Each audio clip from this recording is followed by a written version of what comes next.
How to add Gmail in Facebook. First of all, open your application Facebook and make sure you are logged into your account. Tap on this icon right here. Tap on this gear icon and move into your settings. Scroll down until you see the option of profile details and then head over to it. Here inside contact information, tap on edit. It will land you on this page. Now tap on manage contact information. The option of add email address will be visible to you. Tap on it. In this section, enter the email address that you want to add to your Facebook. Once you are done, right here enter the password of your Facebook. Once you have entered the password, tap on add email. Right here it says that your email address is pending. Tap on confirm.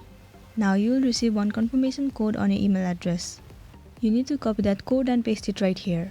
Once it is done, your email address will be successfully added to your Facebook and you'll be good to go.